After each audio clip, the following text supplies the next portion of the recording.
슬기로운 생활백서, 금요일은 국민권익위원회와 함께 생활 속 놓치고 있는 권리를 찾아봅니다. 최근 악성 민원으로 인해서 공무원들의 고충이 많다는 뉴스 종종 들어보셨을 텐데요. 국민권익위원회가 공무원을 대상으로 악성 민원 대응 워크숍을 개최했습니다. 자세한 내용 알아보죠. 국민권익위원회 조덕현 고충민원심의관 직접 나오셨습니다. 국장님 안녕하세요. 예, 안녕하세요. 예, 어서 오세요. 예, 국장님, 이 악성 민원 제가 지금 방금 안내를 했는데 이게 정확하게 뭘 뜻하는 건가요? 예, 쉽게 말씀드리면은 민원인이 자신의 요구를 관철하기 위해서 민원 담당 공무원이나 행정기관을 대상으로 폭언, 폭력, 기물파손 등의 행위를 하거나 부적절한 민원을 대량으로 제기해서 행정력을 낭비시키는 행위라고 할 수 있습니다. 사실 이 악성민원 용어는 법적 용어는 아닙니다. 네. 그동안 우리 권익위에서는 악성민원이라는 용어가 너무 부정적인 이미지가 강해서 악성민원 대신 특이민원, 특별민원 이런 용어를 사용해 왔는데요. 그런데 올 초 김포시 공무원이 민원인이 좌표 찍기로 이제 희생되면서 정부 차원에서 범정부 태스크포스를 구성해서 악성민원 종합대책을 발표했습니다. 그때 악성민원이라는 용어가 공식적으로 정부 차원에서 사용되었고 용어에 대한 개념도 이루어졌다 이렇게 말씀드릴 수 있습니다. 네. 원래는 특이민원, 특별민원 이런 용어를 사용을 하셨는데 올해 초입니다.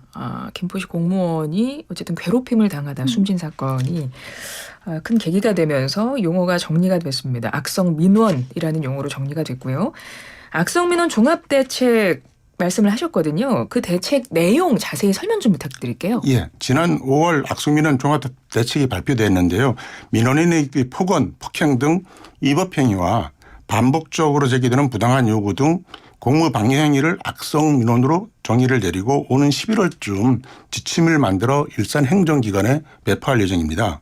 그 내용에 따르면은 위법행위에는 폭언, 폭행, 명예훼손, 성희롱, 기물파손, 협박 등이 해당되고요. 공무방해 행위로는 같은 민원을 지속적으로 제기하는 행위, 또 계속 전화를 하거나 민원 상담을 지속적으로 요구하는 행위, 지속적으로 부당한 요구를 하는 행위 등을 규정하고 있습니다. 한마디로 위법행위는 실제 범법 행위에 해당돼서 형사처벌을 받을 수 있는 행위들이고요. 공무방해 행위는 정상적으로 업무 처리를 못하도록 방해하는 행위라고 할 수 있습니다. 위법행위, 폭언, 명예훼손, 성희롱, 폭행, 기물파손, 협박, 그 공무방해는 민원을 계속 제기하는 거, 계속 전화하는 거, 막 이런 것들 지속적으로 부당한 요구하는 것들. 예. 실제 이런 사례들이 많이 발생하나요? 예, 지ren역 부식께서도 뉴스에서 종종 이렇게 접했을 거라고 생각이 드는데요. 지난 3월 이제 김포시 공무원이 이제 민원인이 좌표 찍기에 괴로워서 이제 결국 사망에 이르는 게 사회적 이슈화된 적이 있었습니다. 네. 행정안전부에 따르면은 2021년 이후에 공무원이 민원인에 시달려 가지고서 극단적으로 선택한 사례가 6건이나 있었습니다. 그 정도로 이제 전반적으로 심각하게 인식되고 있다고 볼 수 있습니다. 또 얼마 전 부산의 한 구청 민원실에 50대 민원인이 흉기를 들고 들어와서 난동을 부려가지고 결국 경찰관들이 출동해서 테이저건으로 쏴 진압을 했는데요. 이외에도 110 정부 콜센터, 그다음에 서울시가 운영하는 120 다산 콜센터에도 전화로 욕설을 하거나 폭언, 성희롱 등을 해서 상담원들이 힘들게 하는 경우도 종종 있습니다. 국민신문고 등에 하루 수백 건의 민원을 제기하거나 필요하지도 않으면서도 공공기관에 지속적으로 정배 공개를 청구해서 공무원을 괴롭히는 사례도 있습니다. 예컨대 국민신문고에 연예인 사진을 첨부하여 취지를 알 수 없는 민원을 29만 건이나 제출해 가지고서 담당 공무원을 어렵게 하는 경우도 있고요. 비용이 들지 않는 권익위 온라인 행정심판을 청구해서 1만여 건의 이제 민원을 제기했는데 결과적으로 이에 대한 답변은 또 받지 않았습니다. 네. 그래서 우편 수수료하고 반송료만 해서 7,200만 원이 부과된 사례도 있습니다. 네. 이런 문제들은 결국 고스란히 국민의 피해로 돌아갑니다. 부적절한 민원 처리로 해서 행정력이 낭비되다 보니 예산 낭비는 물론이고 정작 빨리 처리해 드려야 될 민원에 대해서는 제대로 처리를 못하는 그런 사례도 빈번하고 있습니다. 네. YTN 라디오 유튜브로 채널로 들어오시면요. 지금 보이는 라디오로 화면도 함께 보실 수 있는데요. 저희 국장님 옆에 화면에 저희가 그래프 하나를 올려놨습니다. 악성 민원인 그 기관 구분별로 현황이 그래프로 그려져 있는데요. 색깔이 지금 파랑색, 주황색, 회색, 노란색 이렇게 보이시죠? 그래서 기초지자체, 뭐 중앙행정기관, 광역지자체, 교육청 이런 식으로 지금 나눠져 있는데요. 와, 기초지자체, 중앙행정기관이 전체 90%입니다. 악성민원. 이거 그래프 보시면서 이야기 들어주셔도 될 것 같아요. 권익위에서도 그래서 최근에 악성 민원에 대한 실태 조사하셨고 대응 교육을 또 같이 함께 하셨다면서요? 예, 그렇습니다. 권익위는 지난 3월에서 5월 사이에 중앙행정기관, 지자체, 교육청 등을 대상으로 악성 민원이 얼마나 발생하는지에 대해서 실태 조사를 했습니다. 예, 지금 그래프 보시면 될 것 같아요. 그 결과 전국 행정기관에서 악성 민원으로 파악되고 있는 인원은 총 2,784명이라고 했습니다.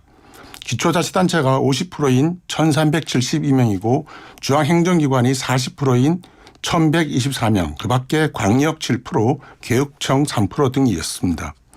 빈발하는 악성민원 유형으로는 상습 반복민원으로 인한 담당자 괴롭힘이 48%로 가장 많고 그 다음이 폭언, 폭행이 40%, 신상공개로 인한 좌표찍기 등 괴롭힘이 6% 등으로 조사되었습니다. 기관별로 특징이 좀 다른데요. 네네. 중앙행정기관은 상습 반복으로 인한 많은 양의 민원이 제기되는 게 76%로 가장 많았습니다. 그리고 지자체와 교육청은 반복적인 민원보다는 폭언, 폭행 가까우니까 직접 와서 이렇게 행위하는 경우가 많아 훨씬 대조를 이뤘습니다. 그래서 권익위는 이러한 내용과 대응 방안을 공유하기 위해 민원 담당 공무원 대상으로 워크숍을 개최하고 있는데요. 지난 7월에 이어 지난 4일에도 600명을 대상으로 워크숍을 개최했고 또 지난 10일에는 전국 87곳에 설치된 시민고충 처리위원회 위원들과 담당자들이 참석한 가운데 역량 강화 교육을 갖고 정부 대책을 공유했습니다. 정부가 마련한 대응 전략이 있나요? 예, 정부도 뭐 사실은 고민이 많아서 고심을 많이 했는데 더 이상 악성 민원을 방치하면 안 된다는 판단에서 행정안전부하고 국민권익위원회, 인사혁신처 등이 참여한 가운데 태스크포스를 통해서 합동 대책을 마련했습니다. 결론적으로 말씀드리면 이 대책은 선의의 민원은 적극 해결한 한편 악성 민원으로부터 민원 공무원을 보호하고 더 이상 행정력을 낭비하지 않도록 하는 데 초점을 맞췄습니다. 먼저 그간 악성 민원이라는 개념 자체가 모호했었는데 이번에 좀 더 구체화하기로 했습니다. 아울러 악성 민원 발생 시 차단하는 근거를 법과 시행령 등에 담기로 했습니다. 민원인과 통화 시 폭언이나 성희롱을 하면 바로 끊을 수 있는 내용도 함께 담았습니다. 인터넷으로 다량의 민원이 신청하여 업무 처리에 지장을 줄 수 없도록 신청 제한한 것도 법과 시행령 통해서 담기로 하였습니다. 민원실을 방문할 때 흉기 소지자, 악성 민원에 대해서 출입 제한 및 퇴거 조치를 하도록 하는 한편 CCTV, 전화 녹음 등도 사전에 할 수 있도록 했습니다. 욕설에 포함된 민원이나 반복적인 민원에 대해서는 종결할 수도 있고요. 특히 이제 관심을 끄는 것은 악성 민원에 대한 법적 조치를 강화하도록 한 것입니다. 민원 공무원이 민원인으로부터 피해를 입으면 기관 차원에서 고발하는 것을 의무화하도록 했습니다. 각 기관별로 악성 민원 전담팀을 운영하고 범정부 차원의 대응팀도 함께 구성하며 위법 행위가 발생하면 전담팀에서 대응하도록 했습니다. 네. 또 이 내용을 들으시는 분들 중에는 그러면 너무 공무원을 위한 대책 아닌가 이렇게 생각하실 수도 있어서요. 그 부분 짧게 짚어주신다면요. 예, 이번 대책은 기본적으로 정상적으로 제기된 민원에 대해서는 그리고 선의에 대한 민원은 두텁게 그리고 정확히 신속히 성실히 처리한다는 전제에서 출발을 해야 된다고 저희는 생각하고 있습니다. 네. 이런 원칙 하에 악성 민원으로부터 공무원을 보호해야 합니다. 그렇지 아니면 자칫 공무원만 철밥통 만든다는 그런 인식을 또 줄 수 있거든요. 그래서 악성 민원으로부터 공무원이 시달리며 민원 처리를 제대로 못하면 결국 선의의 민원인만 피해를 본다 이렇게 생각하고 있습니다. 맞습니다. 앞으로 민원인 또 민원 공무원 간에 서로 존중하는 그런 문화가 형성되면 좋겠습니다. 오늘 말씀 여기까지 듣겠습니다. 지금까지 국민권익위원회 조덕현 고충민원심의관이었습니다. 국장님 오늘 말씀 잘 들었습니다. 네, 감사합니다.